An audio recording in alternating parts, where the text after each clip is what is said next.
administratif technique. Tu peux répéter. D'accord. La ville algérienne actuelle est-elle pensée pour l'habitant au cours des logiques administratives et techniques? Merci. Enfin, la question en elle-même, elle est. Je comprends en fait les idées que tu as derrière la question que tu poses. Mais non, moi je le dis tout simplement, je dis que le problème de base est un problème d'urbanisme, c'est-à-dire la manière avec laquelle on conçoit l'urbanisme en lui-même pose problème. Et comment le dire gentiment, et c'est un urbanisme qui est conçu, bien sûr, contre l'habitant, hein, pour le dire comme ça. C'est-à-dire qu'on répond à des besoins techniques, pour le dire aussi de cette manière. On veut absolument loger le plus grand nombre. Après, c'est vrai que ce que j'ai dit plusieurs fois, c'est que le problème se pose quand on produit de l'urbanisme avec toujours cette arrière-idée de vouloir faire les choses comme les anciennes villes. C'est-à-dire, on perd de sa ligne de mire que les anciennes villes accueillaient un nombre d'habitants qui n'était pas important comme celui que nous avons actuellement, que la demande d'habiter est devenue très importante et forcément on finit par technocratiser et en même temps bureaucratiser la fabrication de l'urbanisme. Alors personnellement j'évite de parler de ville. D'ailleurs il m'est arrivé de dire que l'urbanisme, c'est ce que je viens d'écrire maintenant, une ville est toujours un urbanisme qui interpelle ses habitants, mais un urbanisme n'est pas toujours capable de faire vivre. Et il se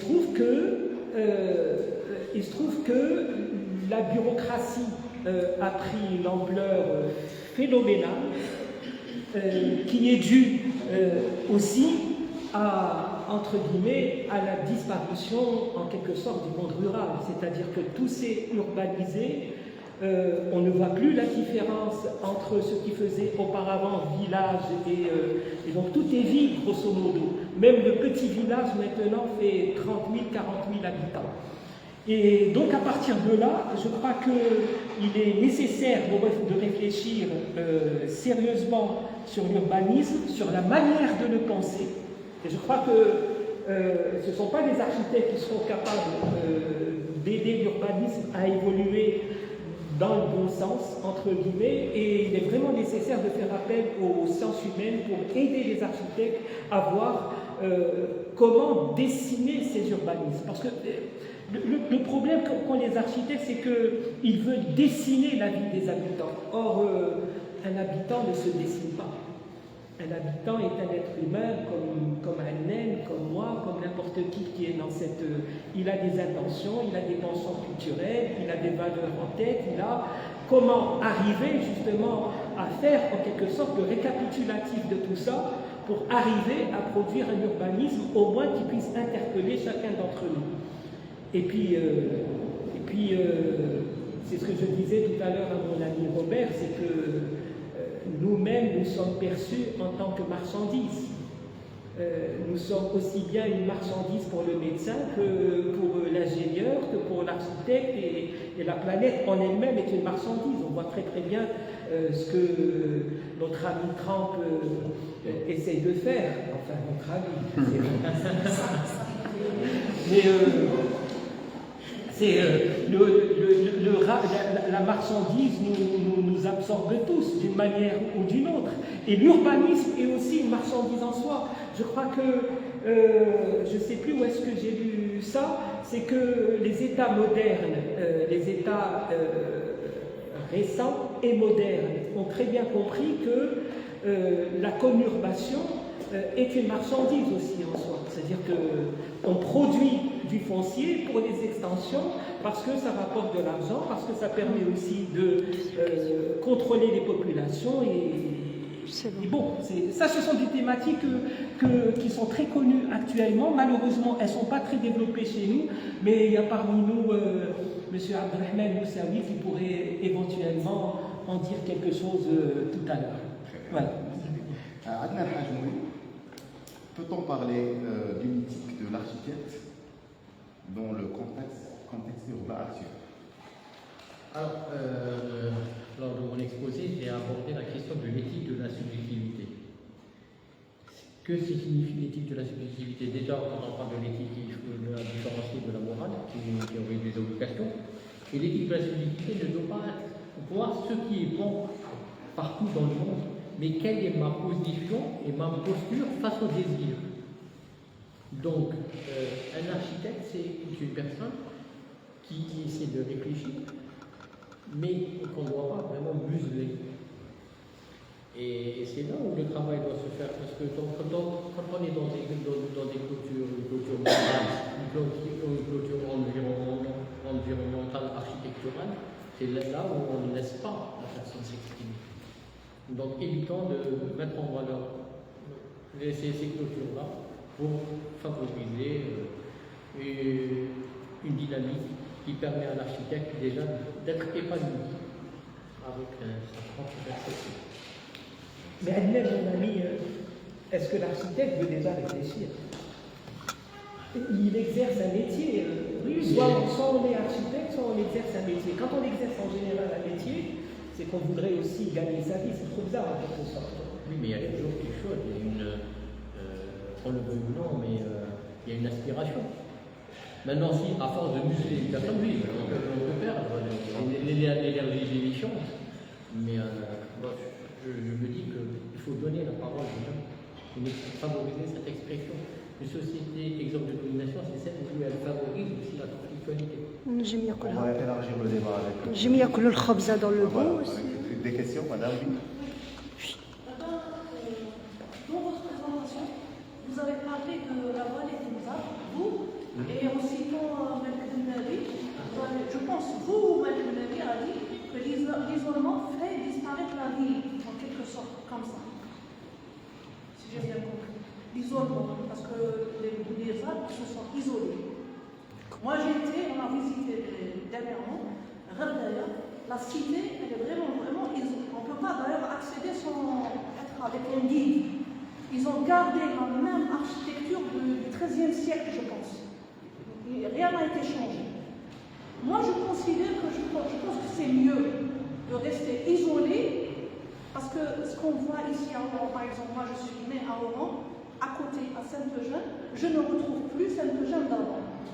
Ce n'est plus mon quartier. Ils ont démoli les plus belles villas, ils ont construit des résidences d'une manière vraiment anarchique. D'ailleurs, quand je circule, j'ai vraiment mal au cœur quand je vois ça.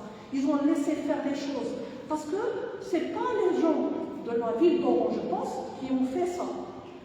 Si c'était moi, je n'aurais jamais fait ça. Alors moi, je pense qu'il vaut mieux être isolé que laisser les gens faire ce qu'ils ont fait. Ils ont massacré la ville d'Oran. Moi, je parle de la ville d'Oran parce que je suis née à Oran et je suis restée. Alors voilà, ma question, pour moi, c'est l'isolement, c'est une bonne chose, c'est pas... Non, enfin, encore une fois, je ne sais pas si je dois réagir à votre propos tel que vous venez de l'exprimer maintenant et qui est difficile à... Mais moi, quand j'évoquais la question de l'isolement, c'est pas tout à fait dans le sens que vous avez... En fait, c'est plutôt d'ordre ontologique, en quelque sorte. C'est comment une population fait le choix d'abord de l'isolement. Par exemple, André Ravelo disait que les Mozambiques sont allés habiter dans le désert, dans l'urgence. C'est-à-dire il y a eu une persécution de fait vis-à-vis des populations ibadites et elles ont fait le choix d'aller habiter dans le site le moins prisé. pour ne pas être dérangé d'une manière ou d'une autre dans son établissement humain. Ça a marché pendant à peu près 10 siècles. Sauf que la modernité, qui était en expansion un peu partout, d'abord dans le monde occidental, ne pouvait pas les rater d'une manière ou d'une autre. Et André Raveroux, toujours, quand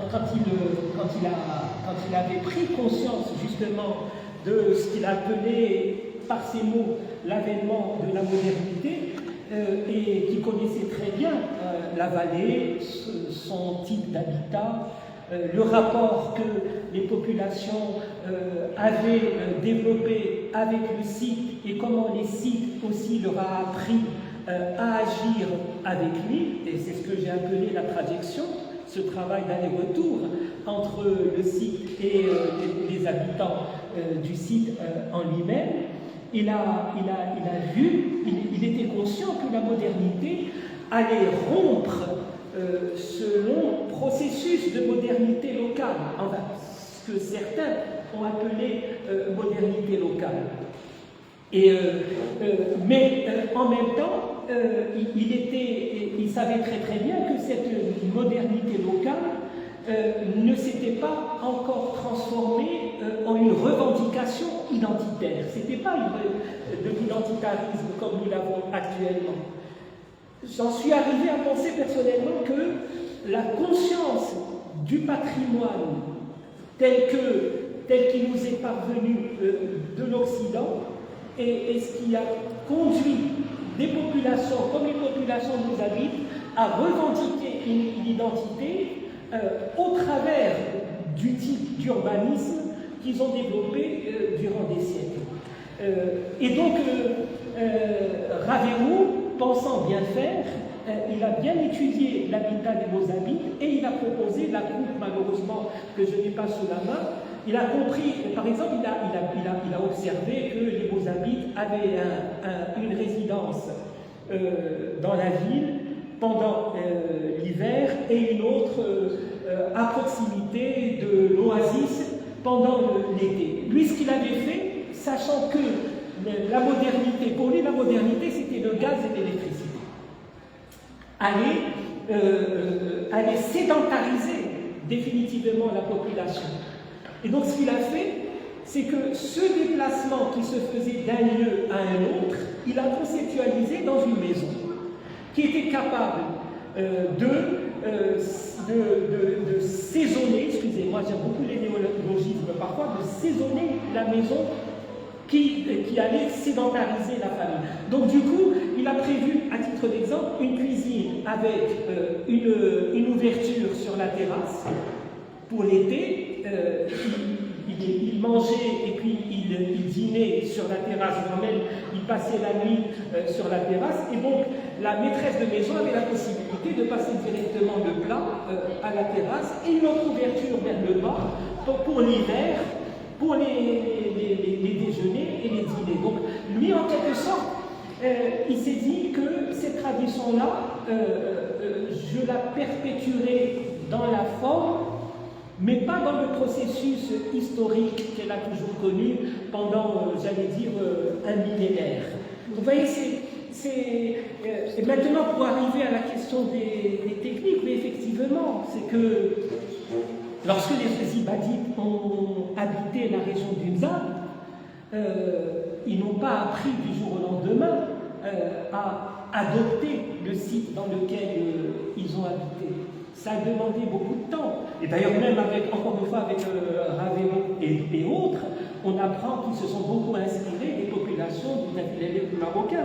Donc du coup, et d'où la protection avec la SUCA. Et ce travail sur la technique a fini effectivement par les enfermer dans leur site. Enfin, c'est pas un enfermement dans le sens négatif du terme. A fini par les enfermer dans leur site et ils se sont pensés peut-être, la plupart qui ont travaillé sur le Nzab, je pense qu'ils ont fait de la spéculation en quelque sorte sur ce type de cas. Ils se sont enfermés et ils ont pensaient que le désert allait les protéger éternellement. Pas de bol. La modernité est arrivée jusqu'à chez eux, elle a tapé à leur porte et elle a fait écrouler ce château de cartes qu'ils ont pensé qu'il allait pouvoir tenir. Non, et la modernité, l'arrière-scène de la modernité, c'est aussi le capitalisme et puis tout le reste. Moi, quand je suis allé au MZAP, j'ai été personnellement peiné de ce que j'ai vu. C'est-à-dire que mon problème personnel maintenant, c'est que quand je lisais sur le MZAP, et plus particulièrement, j'ai relu au moins une dizaine de fois le livre d'André Le MZAP, une leçon d'architecture, j'ai en quelque sorte idéalisé, j'ai même, j'allais dire presque sacralisé le MZAP à travers le livre d'André Ravero. Et quand je suis allé sur place, je me suis dit, j'aurais dû ne pas venir, j'aurais dû ne pas y aller. Parce que tout ce que j'ai appris avec André dans son livre, et puis les tas de conférences que j'écoutais à la radio, et même parfois les discussions par téléphone que j'avais avec lui de temps à autre, le fait que je sois allé sur place a un peu cassé toute cette idéalité du MZAP que j'avais, y compris par rapport au Tefilel El-Jdid, qui est pour moi une aberration architecturale, donc une aberration urbaine en soi. Et là où, une fois avant qu'il ne décède, André, je lui ai dit, quelque part, tu nous as tous induits en erreur. Ton livre, tu aurais dû l'intituler « Le MZAP, une leçon d'urbanisme » et pas une leçon d'architecture. Parce qu'au MZAP, il n'y a pas d'architecture. En fait, ce qui domine, ce qui règne dans les villes du MZAP, c'est le système urbain en soi, et qui n'a pas de sens si on ne tient pas compte de l'importance des relations qui lient les duellettes entre elles. Parce que la stabilité du MZAP tient aux significations des relations qui existent entre les duellettes. Et c'est pour cette raison que, c'est ce que j'ai essayé une fois d'expliquer sur place, la seule manière de préserver ce MZAP était de préserver les relations entre les duellettes. Si on perd ça, on n'a plus le système millénaire qu'on a. Maintenant, mon rapport au patrimoine...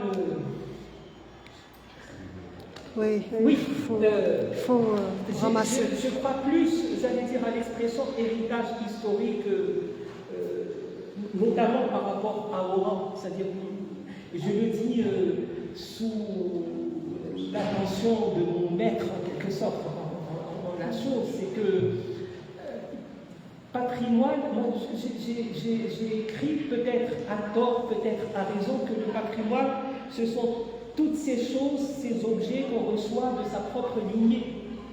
Or là, nous avons affaire, comme à Saint-Eugène, à un héritage historique lequel, pour moi, n'est pas tout à fait un patrimoine. Mais ça, si je prends en considération l'usage relativement précis des termes que nous utilisons. Enfin, j'arrête là, parce qu'il y a tellement de choses.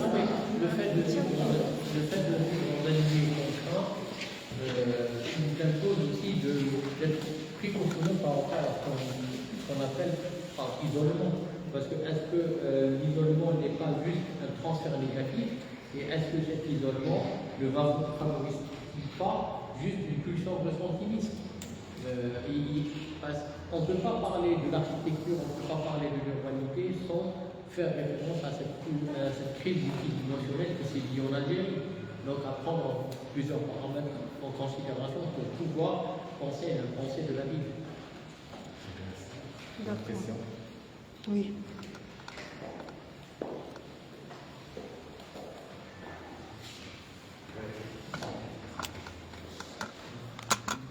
Je voudrais réagir à ce qu'a dit la dernière phrase qui est utilisée sur le patrimoine et par rapport à la question. Parce qu'en effet, c'est quoi le patrimoine? C'est quelque chose qui vient de l'unir. Et les villes que nous habitons, on ne les a pas construites. Cette façon, on est souvent entendu, c'est les autres qui ont travesti quelque chose qui fonctionnait quand on était. Nous qui sommes un peu plus vieux, on sait qu'on n'y était pas. aussi. On était dans les marges aussi. On n'était pas habités. Et les Algériens, la plupart des Algériens, habitent des villes, actuellement, habitent des villes qu'ils n'ont pas construites, souvent sont nés dans des chambres que leurs parents n'ont pas construites, même sur des lits qu'ils n'ont pas fait, etc. Tout ça, c'était pas pour faire le lien avec ce que vous disiez tous les deux, et sur cette histoire de la trajection. J'aurais aimé que ça soit développé plus, parce qu'en fait, ce qu'elle pose, c'est Augustin Berg, dans l'artifice des sauvages, ce que ça pose, c'est le sujet et l'objet. Et lui, il refuse qu'on voit la ville comme objet à part entière et qui viendrait être parfois perturbé par les gens qui n'ont pas compris, et le sujet qui lui soit connu, potent, pouvant décider de tout.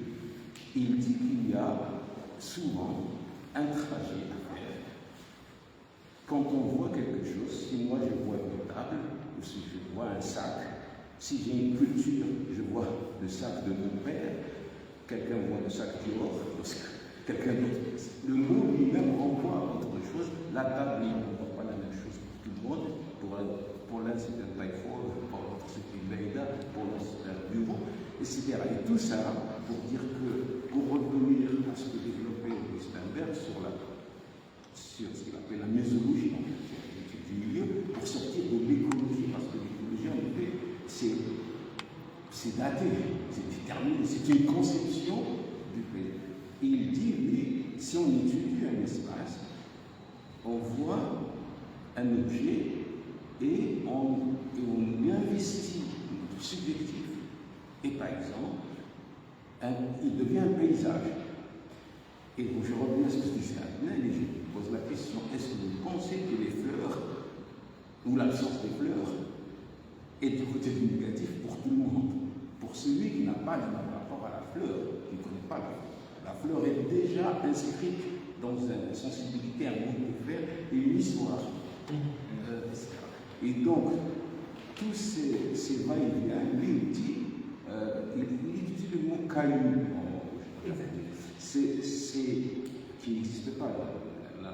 C'est-à-dire, c'est d'aller, pourquoi je dis ça? Parce que ça me montre comme toi, j'ai dû puiser dans Augustin Berg pour faire mon travail sur l'espace et le lieu. Et j'ai fait la différence entre un espace et un lieu. Un espace, c'est un espace ouvert, tout le monde voit un espace. Un lieu, c'est un espace où quelque chose a eu lieu. Habité. C'est-à-dire qu'il est investi par l'histoire. Et c'est comme ça que pour moi, les gens, je ne connais pas pourquoi les gens qui sont très ingénieux au Sahara, qui savent drainer le Sahara, pourquoi ils restent dans ce milieu si inclément, puisqu'ils sont ingénieux, pourquoi ils ne vont pas pousser plus loin, là où c'est le mieux. Or, en fait, parce qu'il y a la sépulture, parce qu'il y a le tombeau, là où on a le premier secondaire, etc. Alors, ça c'était pour répondre tout simplement, parce qu'on n'a pas de réponse, on incrimine les autres, mais en réalité, c'est une angoisse qui est partagée par tout le monde. Pourquoi ces villes, on n'existe pas? Alors je reviens, excusez-moi, je vais long parce que je n'ai pas l'habitude de parler chez moi et donc souvent me reproche parce que c'est l'occasion, c'est pour revenir à la ville. Il y a une différence à faire entre ville et cité. Ville et urbanisme.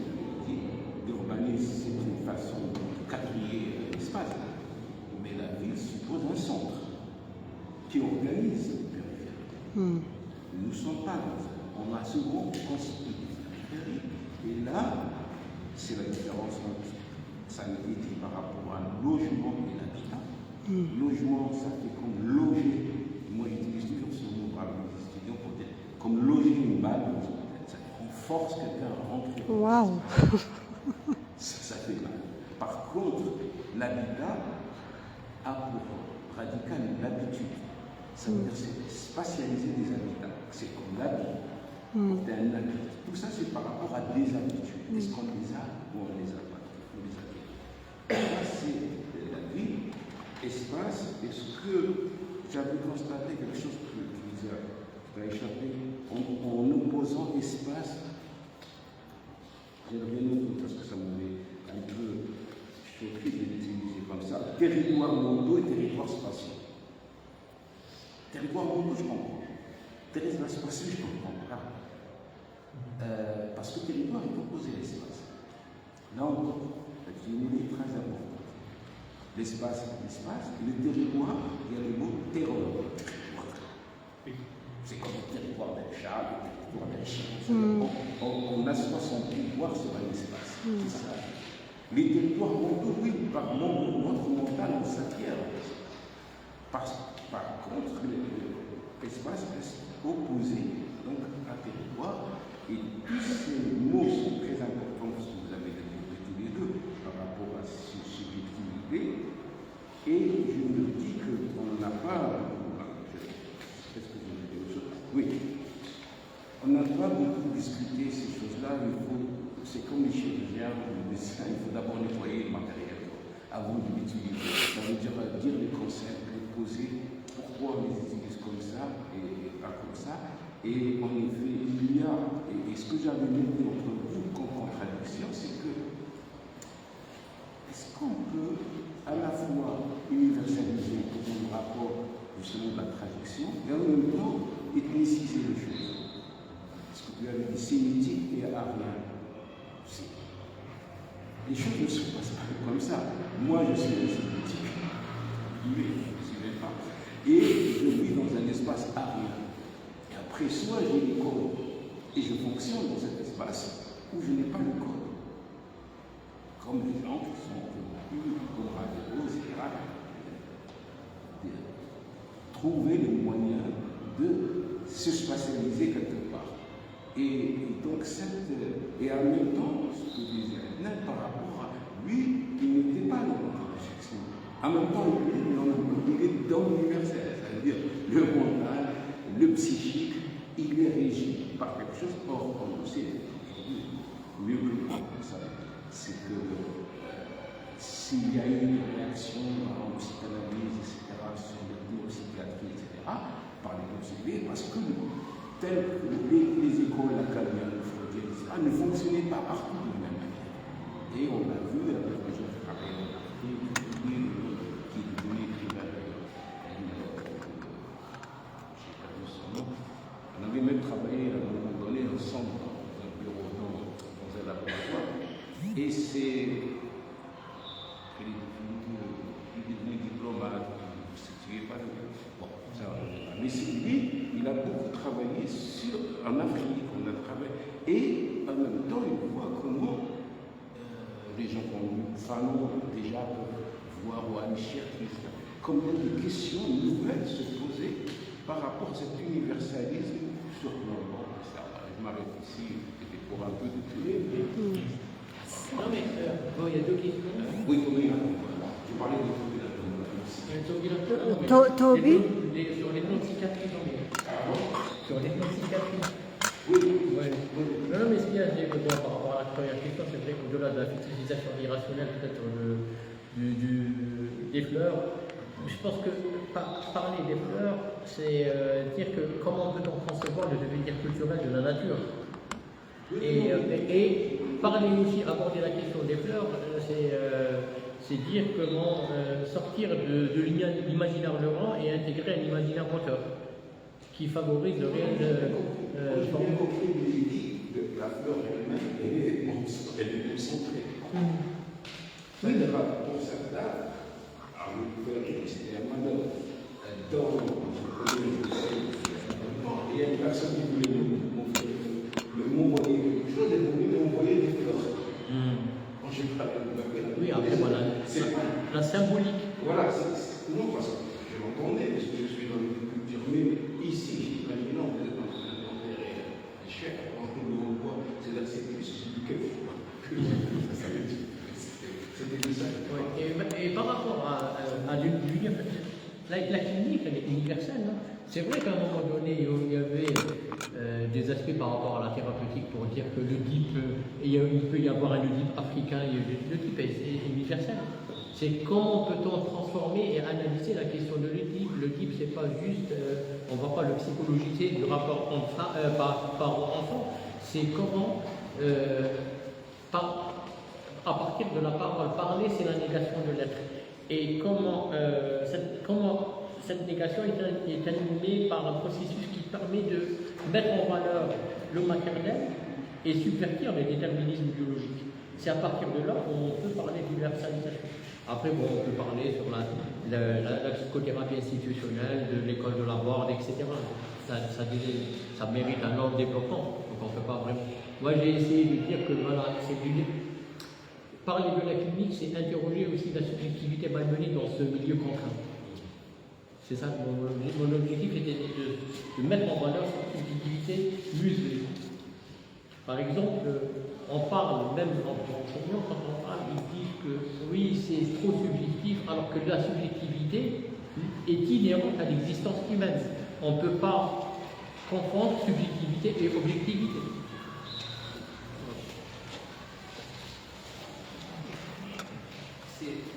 Moi, c'est juste un complément pour les deux amis concernant le mental et l'urbanisme. C'est-à-dire qu'il dit mental, il dit santé mentale, il dit maladie mentale aussi.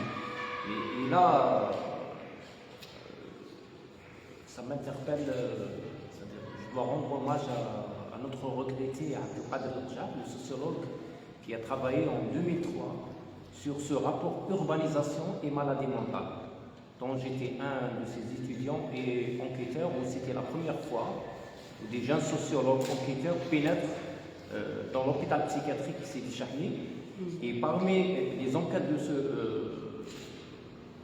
parmi les résultats de cette enquête, c'est qu'il y a un lien très fort entre la maladie mentale aujourd'hui et l'urbanisme.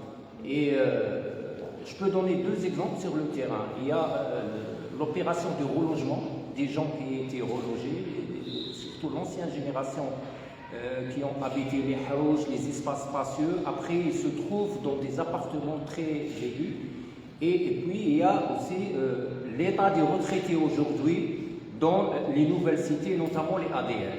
Donc, je pense que les chercheurs qui travaillent sur la question, notamment les anthropologues et les sociologues de la santé, et les psychiatres, bon, quand je dis les psychiatres, pas les psychiatres technicistes donc, Habib, tu as dit que l'urbanisme interpelle la société, les acteurs. C'est ça, je pense que l'urbanisme est censé interpeller par les politiques, par les décideurs, pas la société. La société, elle est ce qu'elle est. Les acteurs dans la société, ils s'adaptent. Ils ont leur stratégie adaptative dans l'espace. Je pense, parce que ce qu'on reproche aux chercheurs, quand ils parlent de l'urbanisme, de la ville, ils passent inaperçus par rapport aux politiques, alors que le fond du problème, c'est politique. Les chercheurs parlent de l'urbanisation par le bas, alors que c'est le haut qui est primordial, pas le... Voilà. Merci.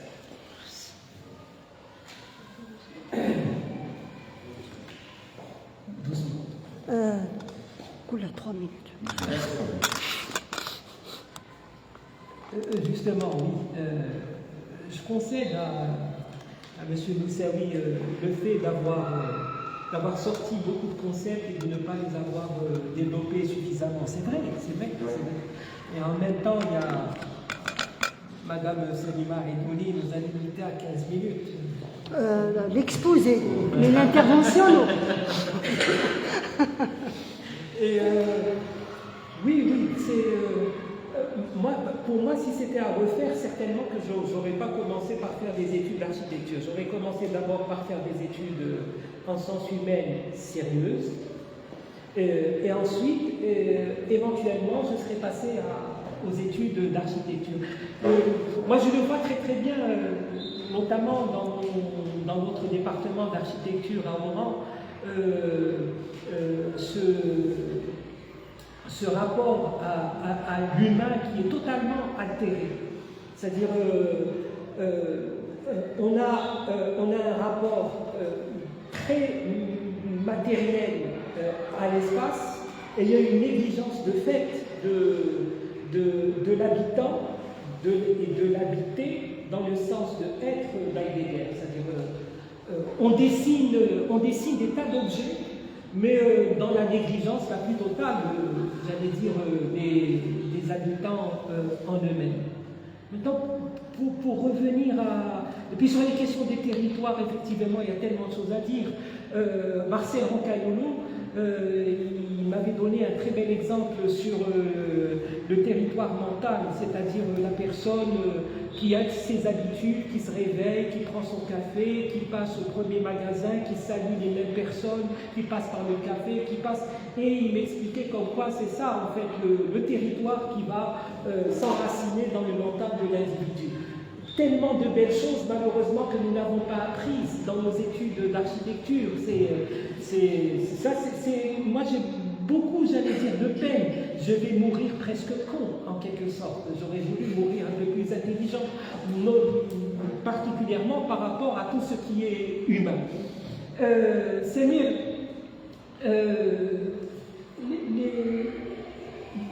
Dans ma tête, à tort ou à raison,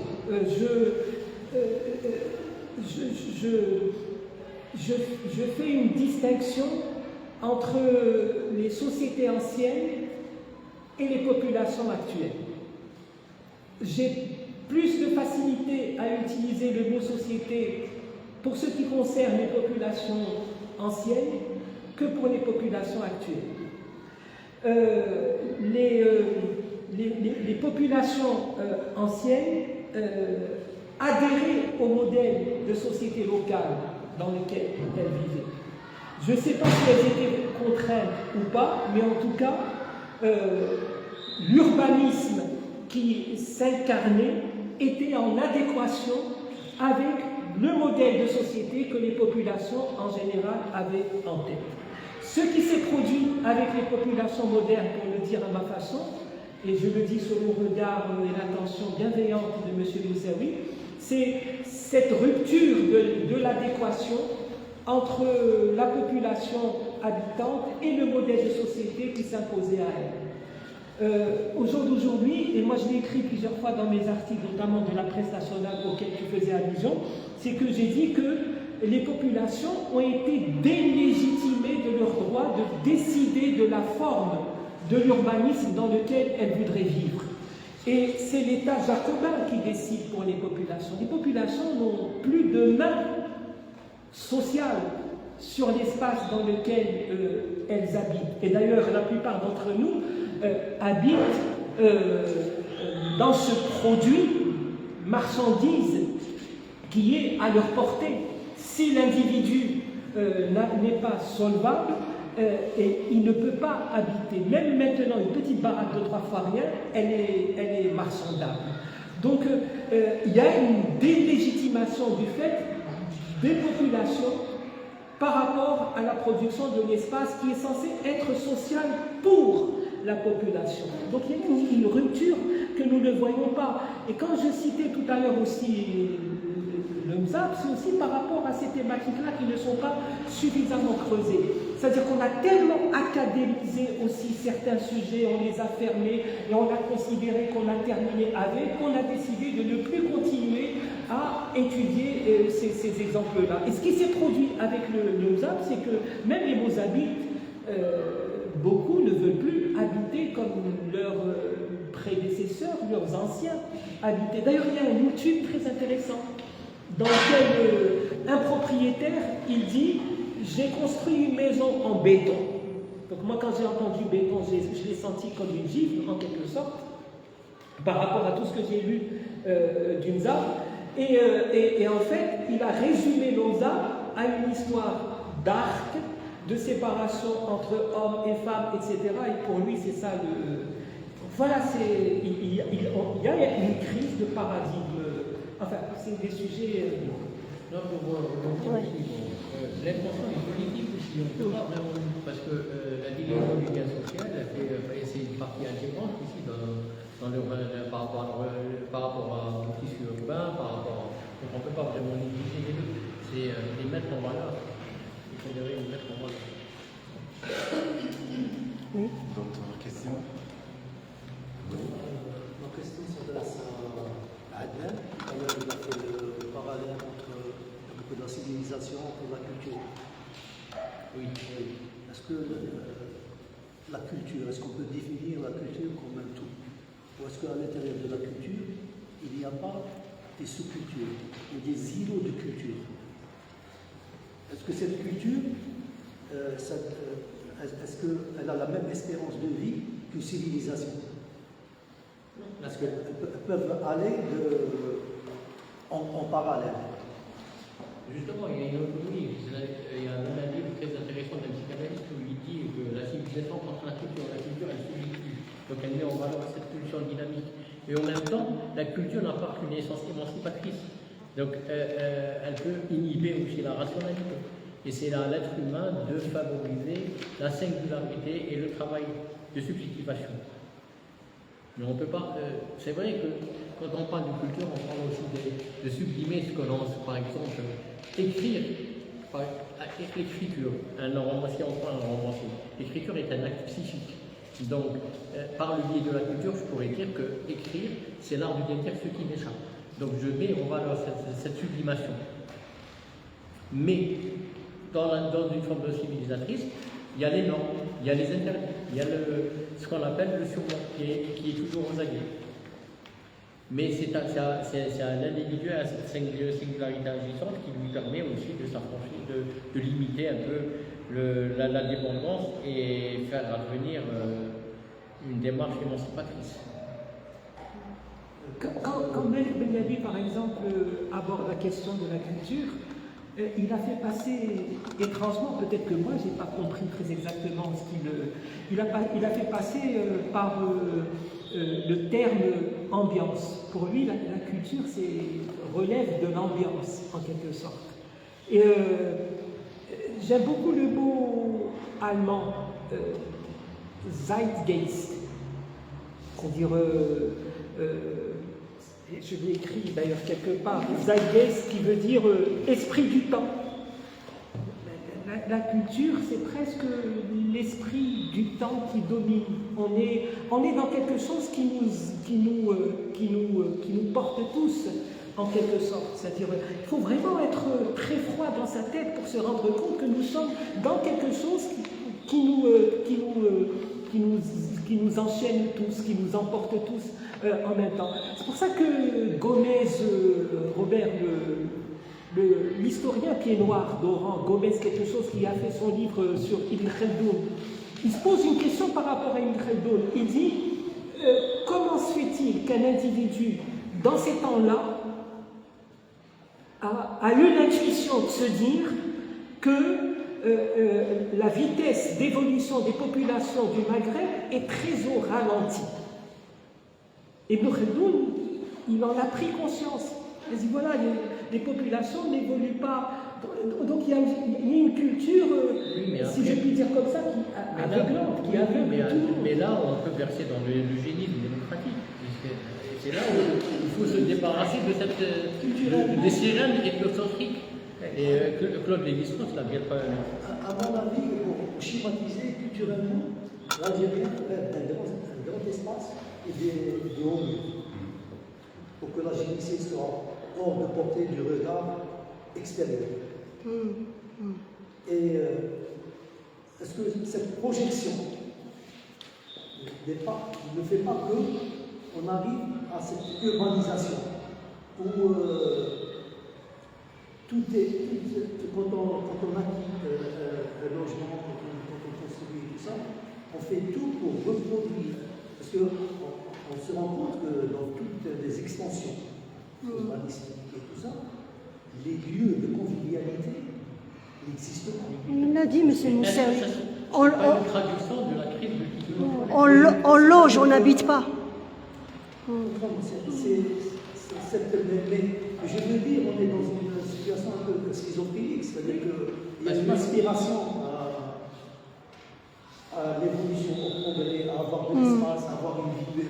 Et en même temps, il y a cette peur de ces espaces modernes, tout ça, qui font la vie. On n'habite pas. Il faudrait questionner déjà ce qu'on entend par modernité et par progrès. Parce que derrière le mot progrès, on est en train de il y a une séduction très forte qui réifie un peu les rapports humains par rapport à la notion même du progrès. Contextualisant l'imaginaire social algérien, c'est qu'il y a une contrainte. On vit dans un milieu contraint. et la contrainte, on est dans un milieu ouvert. Même l'urbain subit les affres de la crise multidimensionnelle. Donc il y a des clôtures, quand il y a une clôture mentale, ça va se répercuter sur aussi l'urbaine et la culture urbaine. Il y aura une répercussion. Par exemple, ce que quand tu disais par rapport à l'idée du beau, il y a l'esthétique. Comment peut-on interroger, questionner cette idée du beau dans ce milieu où il y a beaucoup plus la contrainte et la clôture. Donc, je pense que c'est indissociable. On ne peut pas parler de l'idée du beau et de l'esthétique sans faire référence et sans pouvoir battre en brèche un peu cette clôture mentale. J'ai d'aborder Une autre question. Oui, parce que. il parle, il a un livre qui s'appelle La Révolution esthétique. Et il aborde cette question de l'esthétique et du goût. Et pour lui, il faut envisager l'enseignement de l'esthétique dès l'école. Oui. C'est ce que j'ai terminé par la psychothérapie institutionnelle, même dans le milieu de la santé. Moi, je ne dis pas, parce que pour moi, la santé mentale, c'est un mot qui ne veut rien dire, mais par rapport à la prise en compte des soins psychiques. Pourquoi dans la psychothérapie institutionnelle, elle a désaligné? Parce que quand on veut parler avec les patients, il faut déjà prendre en compte l'aspect urbain, l'architecture. C'est à ce moment où on favorise une parole émergente, où on favorise l'écoute. Si même dans par exemple, moi j'ai lu la construction des écoles. C'est vécu. Comment peut-on favoriser une interaction sociale dans un milieu où il n'y a que des cubes? Donc même l'élève, il n'est pas vraiment à l'aise avec sa personne, avec son identité, etc. Merci. Oui. Je voudrais faire un petit rappel sur l'historicité de l'Afrique du Nord et la qualifier de romaine. Et vous l'oubliez tous, parce que la transmission historique s'est faite par le langage. Rome est devenue Rome, la maîtresse du monde, parce qu'elle a maîtrisé le monde tout petit à côté de chez elle, et couche par couche, elle l'a maîtrisé. Elle l'a convaincu de fonctionner selon la méthode romaine. La prise de Numance, moins 600, approximativement moins 600 avant Jésus-Christ, la prise de Numance s'est passée en 3 fois. 3 fois la conquête romaine a dû briser Numance et la ville l'a brisée à la fin. La ville n'existait plus. Et c'est en italien, c'est-à-dire le nom de la région de Numance qu'ont donné les Romains à cette Italie théorique. Eh bien, c'est cette Italie théorique qu'a constitué les penseurs de la romanité historique, Sénèque et compagnie. Et c'est là-dessus que nous vivons encore en Algérie, sur des ruines romaines qui ont été démontées depuis l'indépendance, qui ont été annulées et qui n'ont pas été protégées, parce que justement cette histoire romaine, on la hait, on cherche à l'évacuer. Alors que, en fait, la dictature de l'urbanisme, c'est une dictature romaine à travers les siècles. L'Empire romain a disparu en 475. Et pourquoi? Le Zeitgeist, c'est un mot allemand, parce que le Zeitgeist, c'est l'héritage de Rome à travers les Germains. Il n'y a que les Germains qui peuvent avoir inventé ce mot-là. Les autres, même les néo-romains de la Gaule et les Francs, ne pouvaient être que ne pas fonctionner dans le Zeitgeist, puisqu'ils n'en avaient pas besoin. Ils n'avaient pas besoin de cette culture-là, puisque déjà les assemblages des petits cubes de construction, il n'y a pas eu d'urbanisme romain, il y a eu des réponses appliquées à l'urbanisme. Et ces réponses, c'est entasser les gens dans des pilotis, dans des planchers superposés. Et le cardo. Non mais le cardo, c'était l'orientation nord-sud et est-ouest. C'était pas pour la prière, c'était simplement pour massacrer les poulets. Mais c'était aussi une précaution d'une certaine... Bon, alors je ne veux pas m'étendre là-dessus, mais cette romanité, vous la vivez malgré vous à travers votre langage, non pas votre langage quand vous parlez l'arabe, vous l'utilisez quand vous parlez en français. Parce que le français, c'est la transmission de la romanité jusqu'en 2000, combien c'était 2060 Non, c'est pas 2000, en 1962. Alors après, il y a eu une coupure. Mais il y a eu une coupure à Gardaya aussi, parce que comment ils s'appelaient les Mzabis, enfin avant, les prédécesseurs des Ibadites qui sont repartis de Tiaret et qui sont partis s'engoncer dans Gardaya, ils avaient fait un autre calcul qui n'était pas un calcul historique, parce que même l'histoire, il y avait une dénégation par les néo-mozabites de la romanité. C'est bien pourquoi ils ont été pressés de fuir de Tiaret, parce que justement Tiaret était encore héritière de cette romanité. Il y avait encore les témoignages de cette romanité dans tous les coins du territoire, même encore des restes d'églises qui existent encore maintenant. Et la fonction des circoncellions, c'est dissoudre la romanité pour permettre une nouvelle conquête. Cette nouvelle conquête était arrivée. Elle n'était pas programmée, mais elle répondait comment on appelle ça, à l'histoire qu'on allait raconter. Et cette histoire, en fait, il y a une anticipation et une adaptation des successions historiques. Mais dans l'histoire, le fondamental, c'est la langue. Parce que la langue, même romaine, elle est devenue la dominatrice de la romanité, mais la langue de la petite Rome du départ, de l'origine, c'était l'approximation de langue.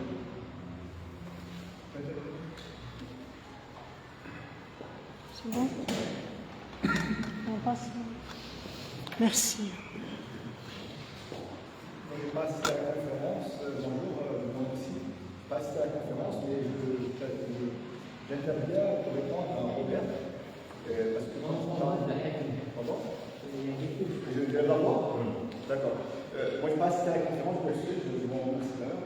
Mais par rapport à Robert, il y a plein de choses intéressantes. Il y a des choses aussi que l'histoire ne vérifie pas aussi. L'histoire officielle. Il dit vrai, quand il dit Rome, elle nous force, on est forcé par Rome. Tout ce qu'il fait, on est obligé. Mais il faut dire comment il veut ça. Rome nous a imposé ça par la violence. Il faut savoir que Rome, elle a commencé avec l'épicédicide. Quand elle est venue ici en Afrique du Nord, il y avait une grande culture, il y avait un grand pays. C'est les écrivains romains qui le disent. Ils disent que le royaume de Siga, ici à 100 km de Rome, c'était le plus grand royaume de la Méditerranée. Et comment on sait quelle preuve qu'elle a fait un épicédicide, c'est-à-dire elle a fait disparaître des cultures, des livres, parce que les écrivains romains citent des écrivains africains dont on ne connaît pas les livres. Et puis on connaît aussi ce qu'il a fait Juba II qui était l'homme de Rome ici. Il a effacé toute la culture locale. Il a remplacé tout avec les cultures romaines. Et ça, c'est des paroles de grands historiens algériens aussi. D'accord. Donc Rome, et jusqu'à maintenant, Rome, elle est forte. Pourquoi? Elle a un lobby gréco-romain très très fort. Quel est le rapport avec l'espace? Parce que... Non, je réponds. Non, parce que c'est par rapport à l'espace. Si tu peux, Jeanne. D'accord. En tout cas, je vais arrêter. Ça, il y aura l'aspect non, je comprends. C'est bon. Et maintenant, il y a le banquier, le lobby gréco-romain. Il y a récemment, et je reviens sur ça, il y a quelqu'un qui a écrit un livre à français, qui a écrit un livre pour dire qu'on pouvait archéologiquement que Marseille a une autre Et puis il y a l'opinion pour remettre le monde à l'unité. Il l'a massacré. Il faudrait revenir Désolé, c'est dans lequel s'inscrit. Je voulais comprendre, on peut expliciter, je veux mieux comprendre. Parce que le Khabar, les Romains, non, parce que la vérité, c'est que la culture romaine nous est D'accord. Pour recontextualiser, par rapport à l'espace mental, c'est vrai que maintenant, on ne peut pas négliger l'apport historique, mais on peut créoliser aussi. La créolisation est faite pour faire advenir une société. Donc voilà, on ne peut pas avoir un truc uniquement dans le ressenti. Et le problème qui se pose avec l'acuité, c'est comment peut-on penser la ville au-delà des clôtures, en dépassant ces clôtures mentales.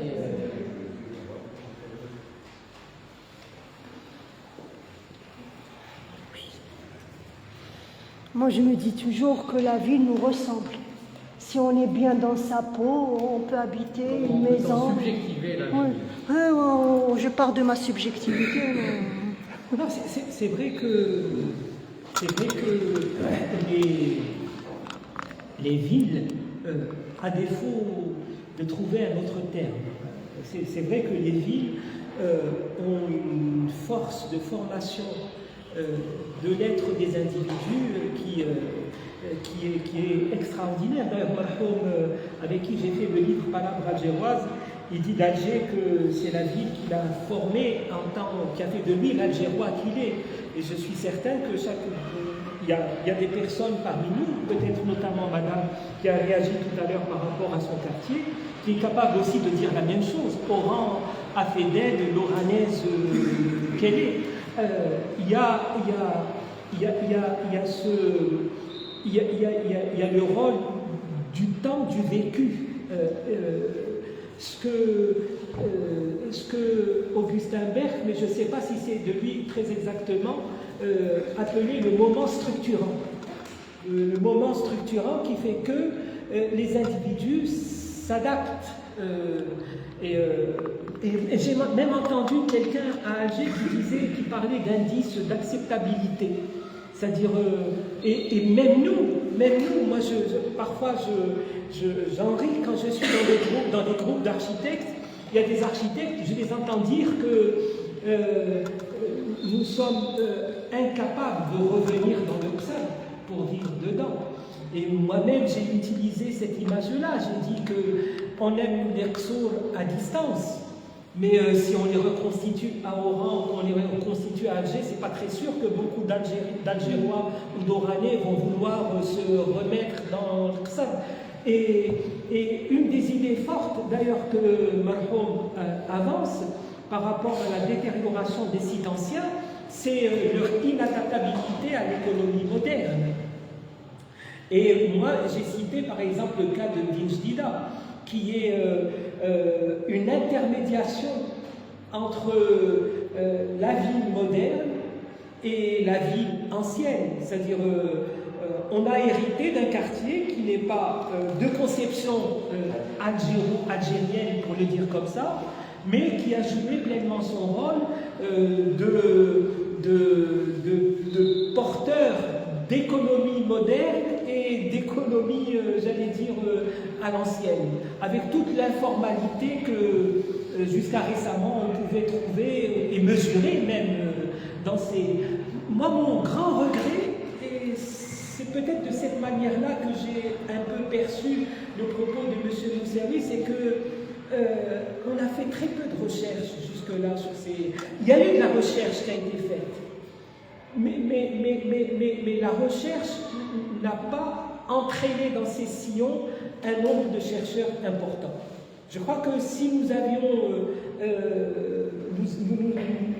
nous étions investis en grand nombre dans ces thématiques en question, on aurait pu faire quelque chose. Après, l'autre problème peut-être que nous avons, c'est que là nous sommes en train de parler entre élites. C'est pas très sûr que l'habitat de l'élite soit celui de l'habitat populaire, correspond en quelque sorte à la demande populaire en termes d'habitat. Là aussi, tu peux essentialiser aussi. Non, je ne vais pas essentialiser. mais pourquoi je n'ai pas essentialisé? C'est que d'abord nous manquons d'études, nous manquons d'estimation et nous manquons de réflexion sur des tas de sujets. Concernant la réflexion, j'ai une réflexion. Attends, je vais dire juste ça c'est très rapidement. J'ai dit grosso modo, et c'est pas vérifié, j'ai dit grosso modo que les Algériens ont habité la ville européenne par intérêt. On nous a sorti France Fanon qui a dit que voilà, de coloniser pendant la colonisation se voyait à la place du colonisateur et ce qui s'est produit après l'indépendance en 62. Mais quelques décennies après, ces mêmes Algériens ont pris la décision de quitter la ville européenne et d'aller vivre dans le produit qu'ils ont construit eux-mêmes. Et qu'est-ce que nous sommes retrouvés avec quoi? Avec une forme d'idéalisation de l'urbanisme européen, des architectures qu'il y a dans cet urbanisme, et avec un degré d'inatteignabilité. C'est-à-dire que quand on va dans les quartiers anciens, notamment à Sidi Bouali, même dans son état actuel, et moi je le vois même avec les étudiants, oh voici ce que la France a fait construire, c'est extraordinaire. C'est-à-dire qu'on a même développé un sentiment de complexe. J'ai pas d'autre mot. J'ai lancé tout ça en vrac. Moi, j'aimerais bien dire quelque chose en tant que citoyenne. Ça, peut-être que je ne suis pas spécialiste. Moi, pour moi, la ville, c'est le vivre ensemble, c'est de me sentir bien. Or, je sens que dans nos villes, il y a trop de séparation. La séparation entre les familles et les célibataires, la séparation entre les jeunes et les vieux, la séparation entre hommes et femmes. Or, la ville, c'est le vivre ensemble. C'est-à-dire, vous ne voulez pas qu'il y ait séparation, mais créer des lieux de convivialité à Sidi. Créer des lieux de rencontre pour les jeunes, des lieux de convivialité pour les... On doit créer, parce que c'est ça la ville finalement, c'est vivre. Or, on vit pas, il y a trop de séparation. On construit des balcons, mais on ne les utilise jamais. On construit des jardins, mais généralement c'est le désert. Voilà, oui, Mohamed. Il faut lire Mustafa dans son livre Les Antilles. Ouais. Quand il parle de la revanche de la ville algérienne. Et c'est un livre très important. Même le cas de la Kasbah. La Kasbah comme un berceau. Le berceau ou la source de l'émergence de plusieurs élites. C'est l'observation. Ouais. C'était un lieu de vivre. Là, il y a des spécificités. Donc, des paradigmes globaux qui s'appliquent à tout le monde. Ouais, ça a Sidi. على هذه دروك لا نيسيتي تاع لي زابروش انثروبولوجيك وسوسيولوجيك on aborde ces sujets-là. D'accord. Il y a une question. Oui. J'ai une question pour Adnan. Yallah, Shabab. Bon, pour Adnan, dans quelle mesure la ville façonne-t-elle notre manière de penser?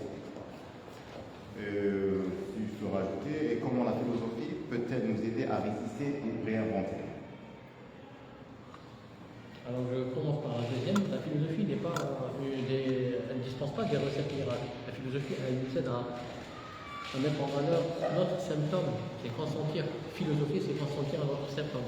Et c'est là où on fait la différence entre la distinction entre le symptôme organique et le symptôme subjectif. Donc, comment peut-on libérer ce symptôme subjectif? C'est par le travail, c'est par la mise en valeur de cette subjectivité qui est toujours muselée. Et faire travailler l'intériorité du sujet. Par exemple, je redis toujours par rapport à ce qu'on entend par. On parle du vivre ensemble, mais pour moi, parfois, ce n'est que des mots creux. Si l'altérité ne fait pas référence à une certaine causalité psychique, c'est que des mots pour des lendemains qui chantent. Et c'est pour dépasser les lieux, il faudrait faire un travail sérieux d'élaboration qui permet au sujet de mettre en valeur une dynamique subjective et émancipatrice. Par rapport à ta première question, c'était sûr. Dans quelle mesure la ville façonne-t-elle notre manière de penser? Quand il y a une crise multidimensionnelle qui sévit dans un pays. C'est la base. Ben oui, on reste toujours dans des clôtures, alors que la révolutionnalité de conservation qu'on a du tabou et de la crise multidimensionnelle permet aussi une avancée. Non, pour compléter bien ton propos, allez, disons en tant qu'architecte, c'est ce que je viens d'écrire maintenant. Oui. 2 minutes. Même pas. Pour les anciens, la forme urbaine était une valeur en soi qui dictait ses valeurs aux habitants. Je laisse M. Moussaoui. C'est-à-dire que quand on habitait dans une ville, on savait très très bien ce que cette ville, de par son organisation urbaine, de par l'organisation de l'espace urbain, exigeait de ses habitants. Et donc on n'avait presque pas le droit de sortir de cette exigence. Maintenant, là où peut-être nous manquons d'informations, c'est que comment les descendants des populations qui étaient dans ce type de ville perçoivent-ils ces villes anciennes en ayant fait le choix d'aller exister dans quelque chose, cette chose urbaine qui n'a rien à voir avec l'ancien et qui est resté pour eux un idéal. C'est là où je suis d'accord avec monsieur quand il utilisait le terme de schizophrène. Il y a une forme de schizophrénie urbaine qui s'est... La schizophrénie urbaine, elle existe, et même la schizophrénie, encore faut-il déterminer ce qu'on entend par schizophrénie, mais quand on muselle une personne et quand on ne laisse pas faire advenir la créolisation, il faut s'attendre au pied. Violence. Oui, sauf que les populations anciennes, quand elles habitaient, elles ne faisaient pas appel à un architecte pour dessiner la maison, pour dessiner la rue. Elle veut contextualiser, monsieur. Monsieur derrière. Oui. Un spécialiste, juste une remarque.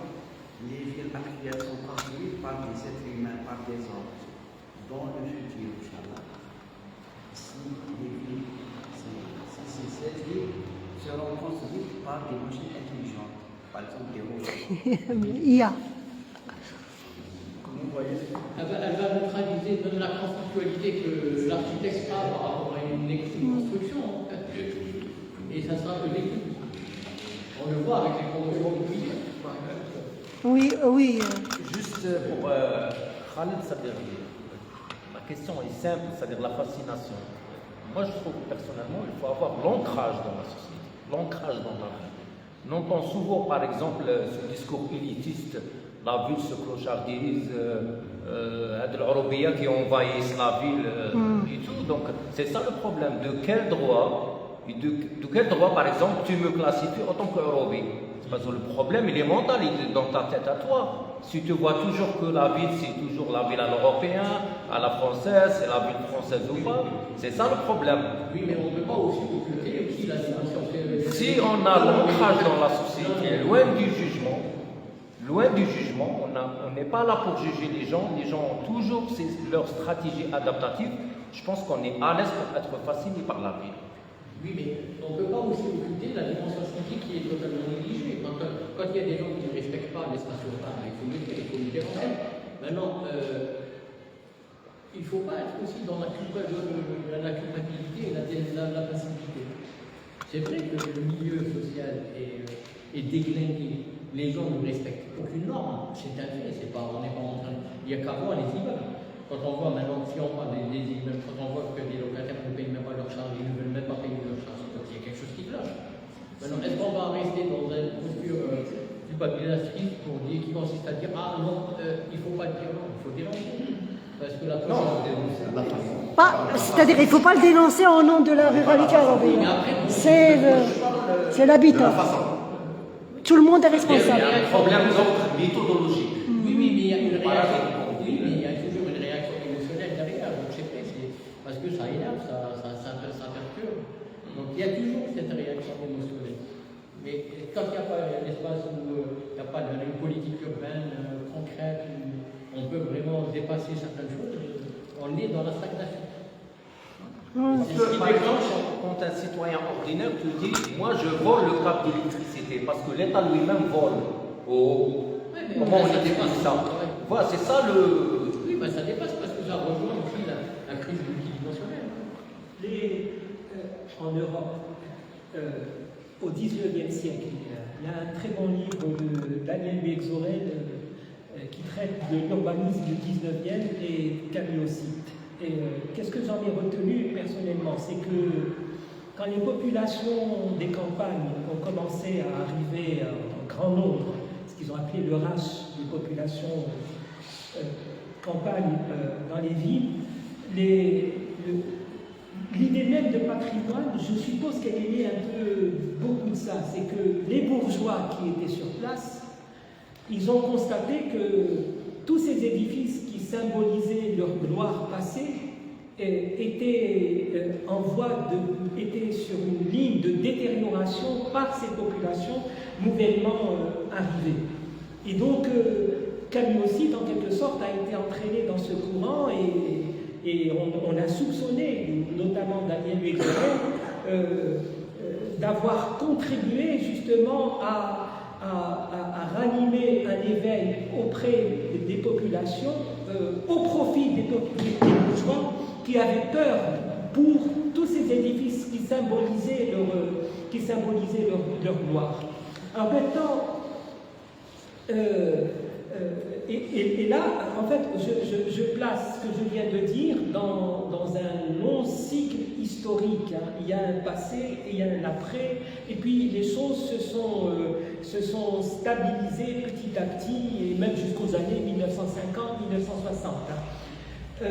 On ne peut pas prendre ce modèle et le calquer directement sur le modèle de nos populations. Pourquoi ?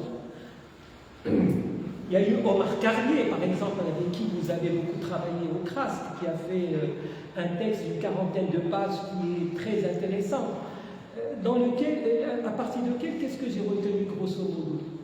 C'est que les établissements humains, dits urbains pour nous, les architectes et urbanistes de formation d'architectes à la base, étaient régis par des comités collectifs. Il y avait partout des JMARA qui étaient garants, grosso modo, de l'intérêt général. Et donc cela, à mon sens, je ne sais pas très exactement comment les choses se passaient in situ, étaient garants de l'intérêt général, tout au moins local. Et je suppose qu'ils ont beaucoup contribué à ce que j'ai appelé de nombreuses fois la stabilité des urbanismes locaux. Ces mêmes populations qui étaient dans ces foyers, en plus des populations qui étaient dans les tribus, en plus des populations qui étaient dans le monde rural maghrébin, sans porter dessus de préjugés ou quoi que ce soit, sont venus renflouer les sites urbains, y compris construits par les Européens pendant la colonisation. Et je suppose, et c'est peut-être en cela aussi que je peux rejoindre en partie Malik Ben Nabil, elles ont besoin de beaucoup de temps aussi pour s'adapter à ces milieux urbains. On ne peut pas leur demander du jour au lendemain de se civiliser. C'est-à-dire, d'un côté, nous avons ceux qui déterminent la civilisation comme un ensemble de techniques auxquelles les populations sont parvenues, et d'un autre côté, on pense à la civilisation seulement en termes de civilité. Non, je crois que c'est un ensemble qui veut que nous avons besoin de beaucoup de temps pour... On a encore effectivement des logés qui ne veulent pas payer. La rupture avec l'intérêt général qui était garanti par les JMA, je pense qu'il a été violent, brutal, et que la conscience de nos populations algériennes de l'intérêt général n'est pas encore, j'allais dire, totalement élaborée. Et ça demandera beaucoup de temps. Il ne faut pas avoir peur. Hein. C'est-à-dire... Tu sais, Bourdieu disait, c'est le déracinement le plus brutal de l'humanité. Oui, oui, bien sûr. Il n'y a pas de Quel déracinement? Quel déracinement? Déracinement, quel déracinement? De qui? Déracinement, le livre déracinement. Ouais. Et même par rapport D'accord. Et même si on contextualise par rapport à l'idée de l'élitisme, si on commence à faire une lecture bourdieusienne sur l'élitisme, mais dans le contexte de l'incivilité en Algérie, c'est les gens qui se permettent, c'est ceux qui commettent beaucoup d'incivilité. Hein. Donc, pourquoi on dit les parvenus? Ouais. Il y a Norbert Elias, dans son livre La civilisation des mœurs, où lui, il ne fait pas de distinguo entre la civilisation et la culture, et où il parle des normes. Et il y a une forme de coercition aussi. C'est-à-dire qu'on ne peut pas toujours attendre que les gens s'adaptent, il faut créer des normes et une coercition, c'est-à-dire que pousser les gens, parce que il parle du passage de l'époque aristocratique et tout ça, comment les gens, les valeurs aristocratiques, comment elles sont passées chez le peuple, c'est-à-dire le comportement, sur le respect, sur toutes ces valeurs-là, comment elles sont passées. Et c'est-à-dire qu'on ne peut pas faire confiance juste autant au changement. Politique. Il faut aussi respecter, et pour que les gens respectent les normes, par exemple, de cité et tout ça, il faut une coercition. Politique. Sinon, on ne peut pas se... C'est vrai qu'on a besoin. Ah, oui. C'est vrai qu'on a besoin de cimetière. C'est vrai qu'on a besoin d'une dose de jacobinisme, elle est nécessaire, elle est nécessaire. Mais ce que je voulais dire tout à l'heure, c'est que l'Europe, on ne prend que le cas de l'Europe, parce que c'est ce que nous avons en face de nous, l'Europe a toujours été, à quelques exceptions près, dans une continuité historique. Le Maghreb a connu beaucoup de discontinuités. Quand Robert disait tout à l'heure Rome, oui, il y a aussi la rupture, la grande rupture de l'arrivée des Arabes avec l'islam au Maghreb, avec toutes les crises qu'il y a eu, etc. Ouais. Enfin, tout ça, ça a été dit par Omar Carlier, il y a eu les Ottomans, il y a eu, et ensuite une rupture des colonisations européennes. C'est-à-dire, tout ça, c'est une accumulation de traumatismes historiques. Oui. Oui. Juste pour continuer, on a un exemple concret devant nous des changements qui peuvent s'opérer sur les générations. Singapour. Singapour, dans les années 60, c'était un clan. Donc, c'était des conflits interethniques, interreligieux et tout ça. Et sur les générations, on a eu un changement. Paris entre 18 et 19e siècle. Il y avait une vision. Haussmannien. Tout ça. Et, bon, ils se sont basés, ils ont eu un nom visionnaire qui s'appelle Dubois, qui est à la tête du Singapour. Et cet homme-là, il a tout misé sur l'éducation. Il ne s'est pas occupé de la mafia, des gangs, des conflits, tout ça. Il a misé sur l'éducation. Il a donné un statut à l'enseignement. Et au bout d'une génération, il a changé la mentalité du Singapour. Mais en même temps, la comparaison du point de vue, disons, culturel, me fait peur personnellement. C'est-à-dire que... Parce que je vais lancer juste ça et puis je lance la bombe et je la laisse. C'est que les identités du type arabo-musulman au Maghreb sont profondément consolidées. C'est ce que Malik Ben Nabi a vu. C'est un réactionnaire de première qui ne comprenait rien à la culture aussi. Non, excusez-moi. C'est-à-dire que j'oublie l'individu. Moi, ce qui m'intéresse, c'est les idées qu'il a. Oui, mais les idées, c'est un réactionnaire comme tout. Et à partir desquelles il a essayé de dessiller comme il peut. C'est bon. Donc, je dis que ces identités étaient consolidées et que, quelque départ,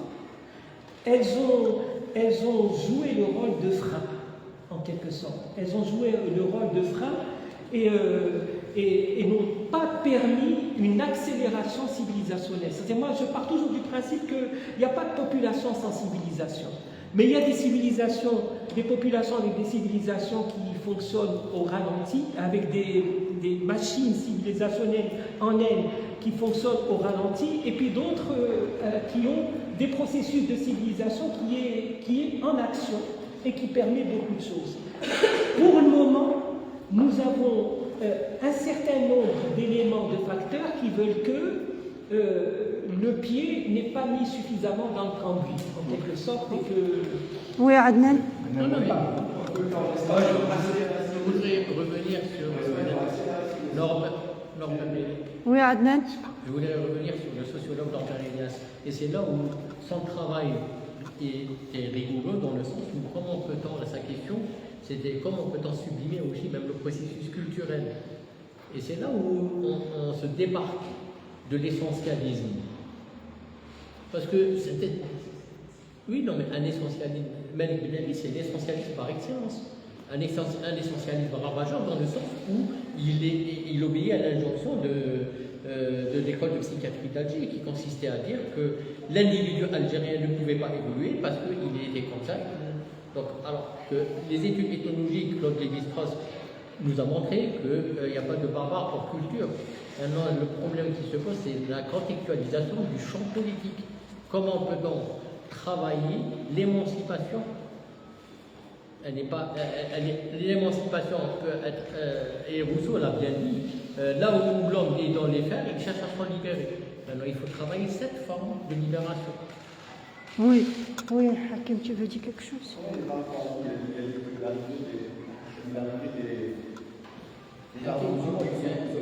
ont stoppé le mouvement civilisationnel. Il dit, en tout cas, pas en Espagne. En Espagne, parce qu'il n'y avait pas de civilisation, il va dire indépendant. C'est pas l'islam. خلي يهضروا بعد. Pas l'islam, non, pas l'islam. C'est la vie des Arabes. Et puis, il faut dire que la vie des Romains et des Byzantins n'ont pas fait que faire ils ont fait beaucoup de massacres, ils sont quand même pour faire l'assimilation. Vous voyez qu'à les Byzantins, ils ont fait des massacres énormes. S'il n'y avait pas les Vandales, qui sont plus souvent des Nord-Africains, du massacre des Byzantins, les Vandales sont venus, parce qu'ils étaient locaux-religionnaires, avec les Nord-Africains, ils sont venus arrêter le massacre des Byzantins. Et pourtant, le mot Vanda dans la langue française est péjoratif. Et pourtant, le mot Vanda dans la langue française est péjoratif. Pourquoi? Parce qu'ils ont massacré les Romains, ils ont massacré les... Et c'est les Romains qui ont écrit l'histoire. Donc ils ont massacré eux. Mais par contre, nous, les Nord-Africains, ils nous ont libérés. D'accord? Ils sont sans installés là.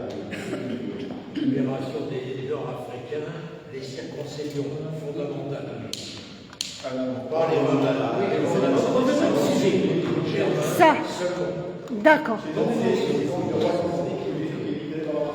C'est bon. Oui, Adnan? Là, tu veux? Oui. C'est bon. Oui. Revenons au sujet, s'il vous plaît. Donc, déjà pour conclure, c'est que discuter, échanger, c'est aussi faire advenir une société en constante évolution, même si il y a toujours le même. Maintenant, ce qui est intéressant, c'est dire que il faudrait toujours conflictualiser le débat autour de ces questions-là et favoriser l'écoute. D'accord. Juste une minute. 1, 2. Non, mais...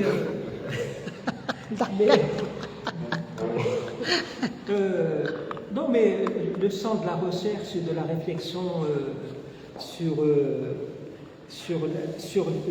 l'urbanisme et la ville est toujours ouvert, il ne se fermera jamais.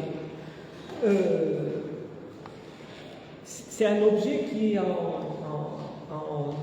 transformation, changement, gestation permanent, il ne va pas s'arrêter du jour au lendemain. Et il faut toujours se dire que les débats que nous avons aujourd'hui risquent de ne pas être les mêmes d'ici 10 ans, et ainsi de suite. Voilà. Donc moi, la dernière chose que je voudrais dire, c'est qu'il faut prendre les choses d'un esprit apaisé. Et faire confiance à l'IA. Oui, il faut débattre et ne pas avoir peur des divergences. Il faut que les divergences, au lieu d'être malheureuses, soient heureuses. Et peut-être, c'est ce que je dis aussi à l'extérieur, c'est qu'il faut apprendre aussi à débattre en oubliant le petit être qu'il a dans sa tête et qui dit et qui cherche absolument à contredire l'autre. C'est pas ça l'intérêt. L'intérêt, c'est d'enrichir le débat. C'est conflictualiser, mais en même temps aussi sortir des empreintes aussi de. Oui, merci Habib, merci Ayman, merci cher public, merci Beit Shah Jazairi, merci Dosez. Bon, je vous remercie. Un prochain rencontre. Et merci à Madame Selima Edouni pour Oh, l'organisation de cette rencontre. à Beit Shah, à toute l'équipe de Beit Shah. Merci. Ouais.